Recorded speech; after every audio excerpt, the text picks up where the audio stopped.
Please welcome Specialist Quinacia Davis.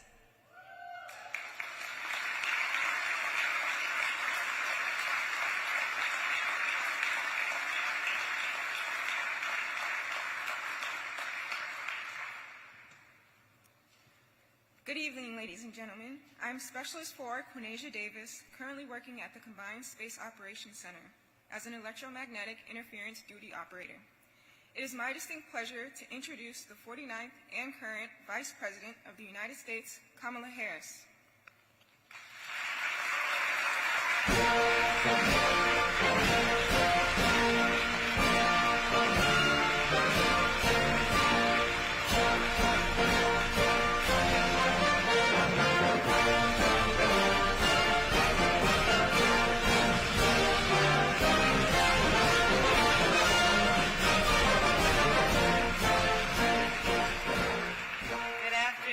Please have a seat. Good afternoon. Thank you, Specialist Davis, for that kind introduction. It is wonderful to be back in California, and I want to thank the members of Congress who are with us today, Senator Alex Padilla, Representative Carbajal, and Representative Ted Lieu. And thank you to Deputy Secretary of Defense Hicks and the many local elected officials who are with us this afternoon. And thank you to all of you, in particular to the United States Space Force Guardians and the United States Space Command personnel, and to our international and commercial partners. I think everyone here recognizes how extraordinary space is. Whether it is satellites that orbit the Earth, humans that land on the moon, or telescopes that peer into the furthest reaches of the universe. Space is exciting. It spurs our imaginations, and it forces us to ask big questions. Space, it affects us all, and it connects us all.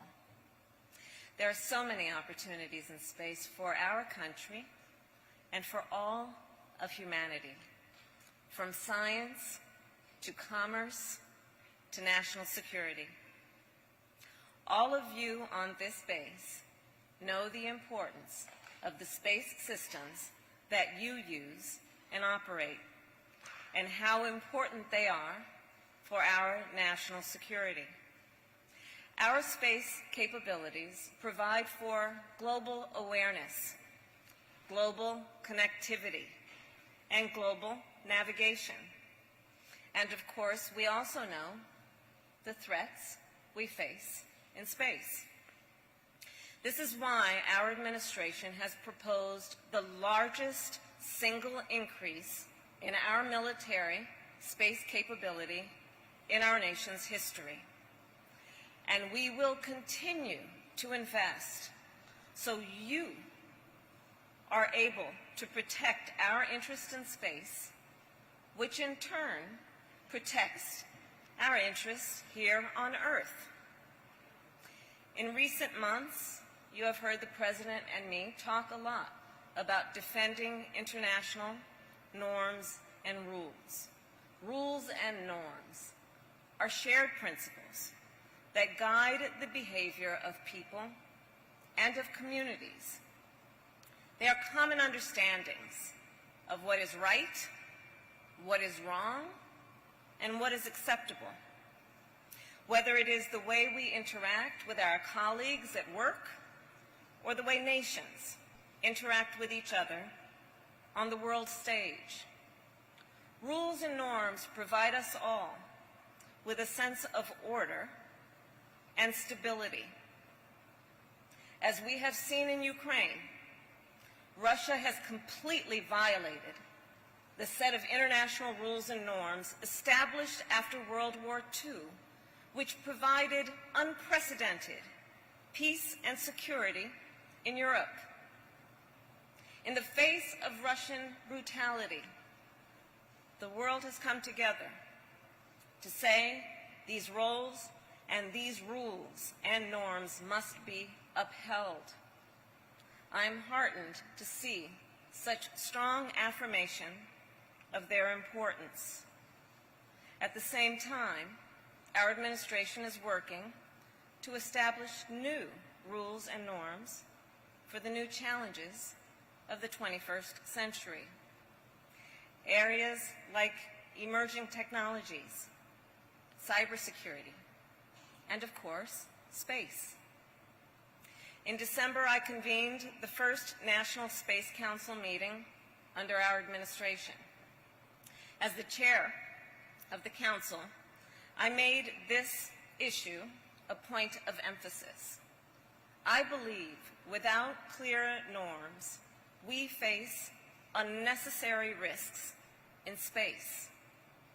The United States will continue to be a leader in order to establish, to advance, and demonstrate norms for the responsible and peaceful use of outer space. I've met with leaders from around the world, countries like Singapore and France, Bahrain and India, and I've raised this issue. It is clear there is strong interest among our international partners to develop these norms. We must write the new rules of the road, and we will lead by example. Today, we are taking a major step forward in this effort, a step that specifically addresses the problem of destructive missile tests in space, like the one Russia took in November. That, of course, is when Russia launched a missile to destroy a satellite in space. It is called a destructive direct ascent anti-satellite missile test. In 2007, China conducted a similar test. These tests are part of their efforts to develop anti-satellite weapons systems. These weapons are intended to deny the United States our ability to use our space capabilities by destroying our satellites which are critical to our national security. These tests, to be sure, are reckless and they are irresponsible. These tests also put in danger so much of what we do in space. Here's how. When China and Russia destroyed their respective satellites, it generated thousands of pieces of debris. Debris that will now orbit our Earth for years, if not decades.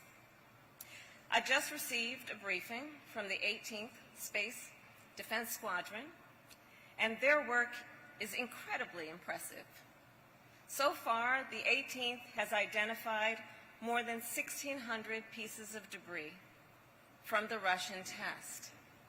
There are over 2,800 pieces of debris still in space from China's test 15 years ago. Like air traffic controllers for space, the 18th tracks debris and satellites to prevent collisions. This debris presents a risk to the safety of our astronauts, our satellites, and our growing commercial presence. A piece of space debris the size of a basketball, which travels at thousands of miles per hour, would destroy a satellite. Even a piece of debris as small as a grain of sand could cause serious damage. We have consistently condemned these tests and called them reckless. But that is not enough. Today we are going further. I am pleased to announce that as of today, the United States commits not to conduct destructive, direct ascent, anti-satellite missile testing. Simply put, these tests are dangerous, and we will not conduct them. We are the first nation to make such a commitment, and today, on behalf of the United States of America, I call on all nations to join us. Whether a nation is spacefaring or not, we believe this will benefit everyone, just as space benefits everyone. In the days and months ahead, we will work with other nations to establish this as a new international norm for responsible behavior in space. And there is a direct connection between such a norm and the daily life of the American people. If a satellite was taken out by debris, it could affect the daily weather forecast, GPS driving directions, and even your favorite television station. Critical infrastructure, like wind turbines that power our homes, well, they rely on satellites for connectivity. Satellites help us track the climate crisis. They enable our commercial activities, and they help us protect our troops and our people. All of this is threatened by the debris created by these reckless tests. These tests also threaten the lives of astronauts in the International Space Station. In fact, I spoke earlier this month with Mark Vandenberg, who just returned from 355 days in space on the space station, an American record. While he was in space, Russia conducted its anti-satellite missile test. He had to shelter in an escape capsule in case the space station was hit by debris. Russia's action was a threat, not just to his life, but also to those of Russian cosmonauts. Our commitment today is just one step. Our administration has already begun to establish a broader and comprehensive set of norms. One example is the Artemis Accords, a set of principles that will guide civil use of space. They are designed to create a safe and transparent environment for space exploration, science, and commercial activities. Since our administration took office, we have doubled to 18 the number of nations to sign on. As we move forward, we will remain focused on writing new rules of the road to ensure all space activities are conducted in a responsible, peaceful, and sustainable manner. The United States is committed to lead the way and to lead by example. The leadership of the United States in space will continue to be a source of strength for us, both at home and abroad. And our administration, with the help of all of you here on this base, are going to ensure future generations will benefit from space just as we have today. So thank you all again for all that you do on behalf of our country. God bless you, and God bless America. Thank